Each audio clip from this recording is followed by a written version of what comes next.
name is Jenny Spate and this is my assignment 2 placement review presentation. In this presentation I'll explain the tasks I took part in during my placement and provide evidence of the 60 hours collected alongside mentor appraisal and general feedback. I will cover my overall targets alongside mentor targets and explain if or how I've achieved them during my time on the Healthy Schools project. Structured lesson plans will be shown alongside 2 lesson observations of other participants on the project. In addition, I'll provide examples of how key processes and key concepts are incorporated into PE using examples from my placement. So just before I go on to information about my placement, I just wanted to recap my previous SWOT analysis. So my strengths for my last SWOT analysis, the personal strengths was creativity and I'm approachable. Professional strengths was organisation and communication. The weaknesses was the personal ones were patience and enthusiasm. The professional ones were knowledge of the curriculum and adaptability. For the opportunities, the personal ones were teach variety of ability groups and provide exciting lessons at all times. The professional ones were teach all areas of the curriculum and provide differentiation for each session. The threats, the personal ones were confidence and lack of opportunities, and the professional was mentor or school, so not getting on with the mentor or not getting on with people at the school, and lack of resources. So in my last presentation I was planning on going to work with Kevin Lockram for South Ribble School Sports, but unfortunately I wouldn't have gained enough hours working with him, so I decided to do the Healthy Schools project instead. So I will go on to explain that now. So before I began the project, after I gained a brief overview of what I would be doing, I set myself some targets. So according to Brown 2013, in order to raise standards and improve learning, it is essential to set targets for improvement. My targets were to volunteer to run creative, exciting lessons for each day of the Healthy Schools project, to use areas of the curriculum in my session and provide and adapt the lessons for all pupils, to analyse and learn from another teacher at the Healthy Schools project and note down their ideas. And my employer targets were, he wanted me to develop teaching ability in different sessions and through various sports, to improve confidence leading and running sessions, and to volunteer for different roles within the project to gain a variety of experience. So the placement information on the Healthy Schools project. So on the board are just all the dates of the Healthy Schools. The ones in bold at the bottom are the ones I haven't completed yet. But altogether that would come to 64 hours, and that's not including all the meetings we had and all the organisation events we had around it as well. So I've fully covered all the 60 hours required to pass the module.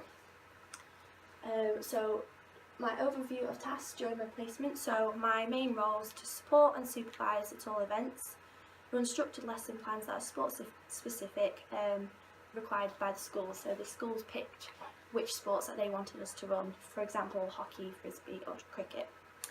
Some of my responsibilities was to plan and differentiate sessions for the benefit of the pupils, to focus on health and safety, so risk assessing the area prior to the sessions, set up sports, so organise equipment and space for all the activities.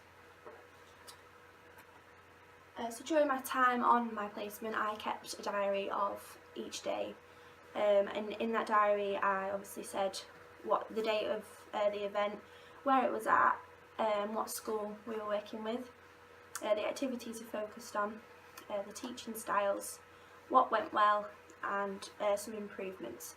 So further on in the presentation I have a few lesson plans, so I'll cover some of the things that I did on my placement then.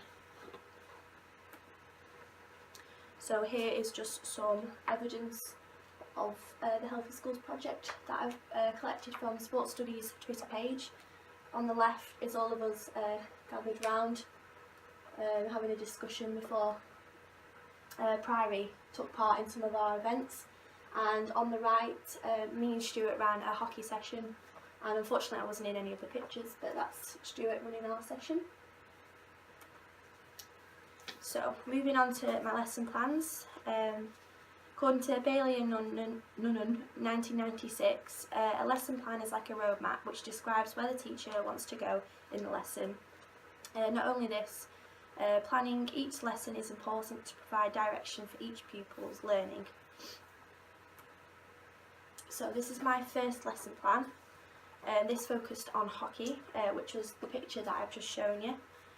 So on my lesson plan, as you can see, it's split in half on the board, but I did a structured plan with a warm-up, main session, cool down. So overall it lasted 30 minutes. We had a group of 25, but we split them in half, so me and Stuart both took a half each. We looked at basic passing and receiving, dribbling and control, changing direction, spatial awareness, and at the end we put it into a game situation. For each section of the plan I did some differentiation to make it easier or harder depending on the ability of the children. I also wrote down key techniques, key concepts and key processes, so those were competence, performance, developing skill and technique. My key consideration for this lesson was I looked at a quote by Gower 2010 saying pupils have a fundamental right to an inclusive education. So I made sure that during my session that every single child was taking part and no one was stood out. What went well? So clear progression was seen during the session. There was good communication between myself and the other members of staff and the children as well. And it was a practice teaching style, which I'll go on to explain later on as well. And everyone listened very well. So improvements. I could have incorporated more self and peer assessment to encourage them to think more. Moving on to the second lesson plan. So my key consideration for this was adaptability in the ever-changing world of education is vital to your effectiveness, by Lynn and Werner 2007. So this session looked at a new sport for me that I'd never played before, which was frisbee, ultimate frisbee. So obviously I had to do a lot of research on this one and quite a lot of planning for it as well. So it's the same layout again, with a warm-up, main session and cool down, and differentiation for each section. The key processes were developing skills and technique, and the key concept was performance. I would also evaluating and improving as well. So what went well? It was a fun session. Not only did I learn a lot, but so did the children as well, as it was taught as a new sport to them. Progression was added to the session as well as they improved, so I did see them develop their skills, so I could make it a little bit harder for them, which is really good. The only thing was, because they were learning basics and they found it quite difficult to begin with, there were a few cues in some of the games at the start, so next time I try and avoid that, so waiting around was reduced and everyone was moving all at once. So, a few occasions I've discussed teaching styles, so I've focused on these from Mostyn and Ashworth. So before I move on to my lesson observation, which will incorporate these teaching styles, I'll just quickly explain them and what they are. So the first one is command teaching style, where the teacher makes all the decisions. The second is practice, where pupils practice teacher prescribed tasks. The third is reciprocal, where pupils work in pairs. One is the teacher and one is the learner. The fourth is self-check, where pupils evaluate their own performance against set criteria. And the last one is inclusion, where teacher provides alternative levels of difficulty for pupils. So my first lesson observation, I observed Chris Gunn. Just before I start, from Borwick 2016 says that from observing the actions and interactions of professionals, less experienced individuals gain a sense of what is valued. So this is the reason why we do lesson observations. So for Chris's teaching, it was quite a short session because it was mainly just something to give us ideas. but the teaching style was practice, as he gave them the basics but he let them do their own thing, sort of thing. He made it very clear what he wanted to do. There was no speaking and listening, and he also wanted them to follow all the instructions during the game, so they were very focused. His subject was cricket, so he had really good organisation and planning, and he was very clear what he wanted from the children. So yeah, he sat them down at the start, explained the rules clearly, asked them to repeat what he wanted from them and the rules, split them into equal teams for fairness, and checked all areas for health and safety, so he was very, very thorough. He made sure each of us had a set role to do, so the children were supervised and encouraged. It's a very minor improvement, but on some occasions some of the children didn't understand some of the terminology for cricket, so maybe he could have just explained that in a little bit more detail for those who haven't played cricket before. The second observation I did was for a third year who was helping to run the Healthy Schools project. It was Stefan Orlando. He used the teaching style command, so he knew exactly what he wanted the children to do, and he wanted them to do it his way. He was very strict and precise with rules and instructions throughout. Sometimes he came across as a little bit too strict, which meant that he was slightly unapproachable, but at the same time there was no messing around during his session, so it was very successful. The subject was frisbee, so what went well, every child was involved and moving, not one person stood still at any point, and the session was exciting with lots of variation and differentiation. A slight improvement, possibly give the children a chance to try out new techniques of their own, what suits them, rather than giving them instructions on how to do everything, let them be more creative. So moving on from this, I then went to focus on the key concepts and key processes in PE and how I applied these during my placement. So key concepts are known as the heart of each discipline and underpin the study of the subject. That was from the Department for Education 2007. So the first key concept is competence. So a PE lesson focusing on competence may have elements of scoring to show accuracy and precision.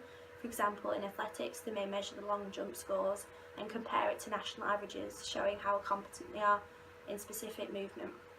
An example of this in my placement, this was highlighted during my placement at the end of each session when doing competitions, as each pupil were competing against each other to score the highest, which looks at overall performance and success.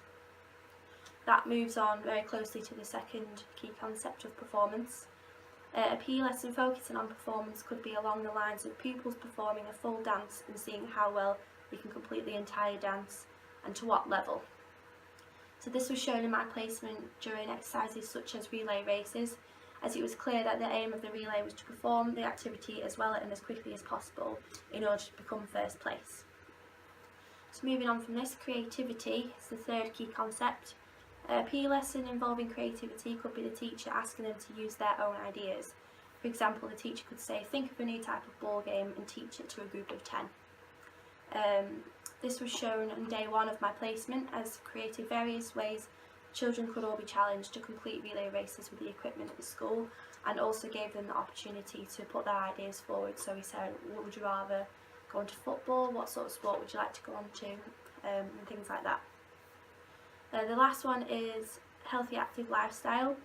A PE lesson involving healthy active lifestyle could focus on fitness training or different types of workouts that children could learn and use in their own time. Each session on the Healthy School project made it so the children were out of breath by the end from lots of running around, and they were always warm with the muscles being moving, and educate them on the benefits of sport and what new activities they could get involved in to stay fit and healthy.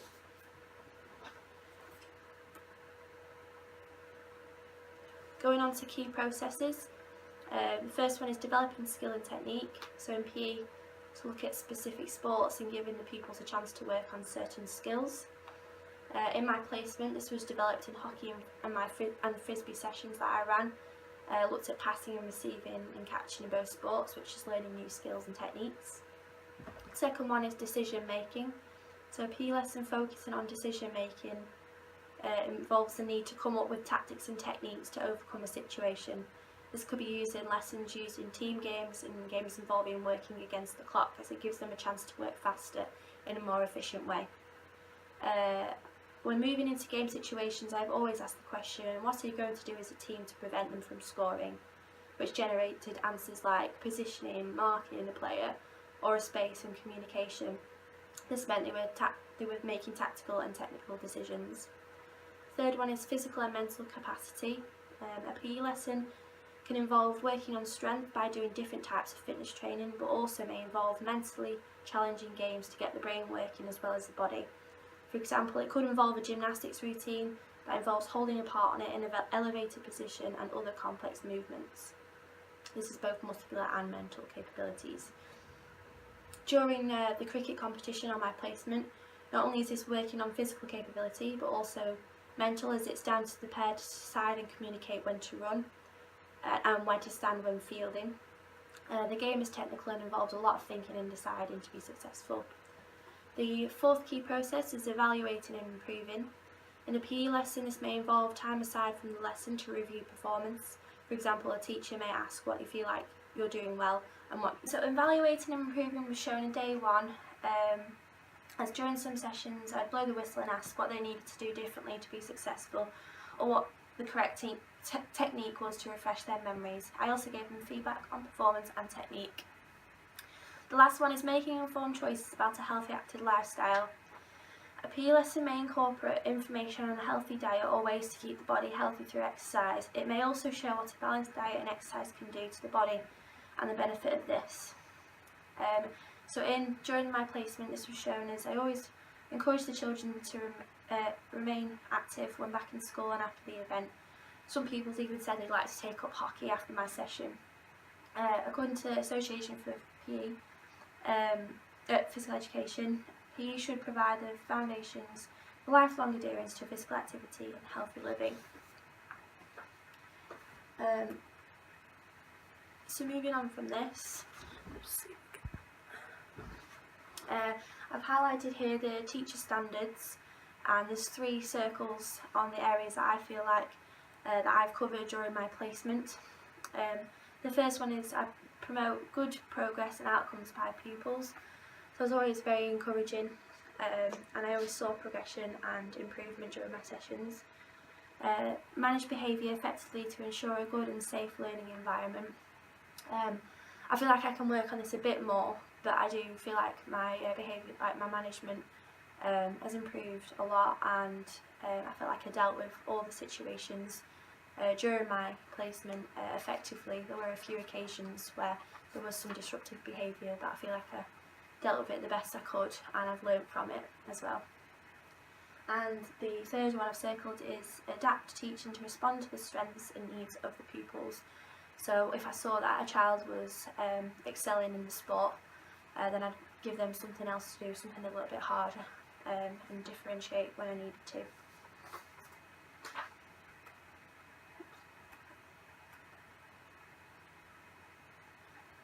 So going on from this, I've created an updated SWOT analysis. So my strengths are now adaptability, differentiation, communication and creativity. Some of them have remained the same, but I've added a few extras in there that I feel like I've improved on during my time on the Healthy Schools project.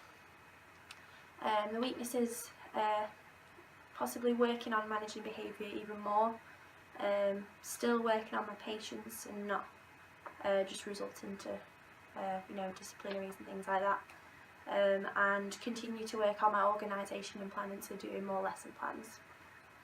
For opportunities, I'd like to work with a variety of ability groups, work with disabled children possibly, and teach all aspects of the curriculum. Threats, once again, it's lack of resources, sometimes not always being available for the session, and working with peers, just because we all had lots of different ideas, sometimes it was hard to come up with a session that we all agreed on.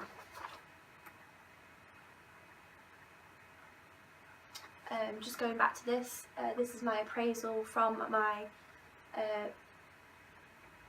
my mentor, Chris Gunn. On the right hand side, all my scoring is a 1, which is the highest grade in all the different categories. They said Jenny has demonstrated an exemplary level of commitment to date and has shown high levels of enthusiasm and support for pupils and peers. She has shown herself able to adapt to different environments and children of various ages and abilities. Strong, capable communicator with pupils, peers and professionals. The only thing that he said he wanted me to work on was widen experience and be prepared to have more confidence in self and take leadership of events and situations. So I thought that was really good feedback to have. So just to finish off, my next steps: I'd like to seek further placements in colleges and high schools, volunteer at any events for special educational needs and for disabled children, and keep increasing knowledge and curriculum related to activities. So this is my final slide, just on my references, on everything that I've used to back up my ideas during the presentation. Thank you very much for listening.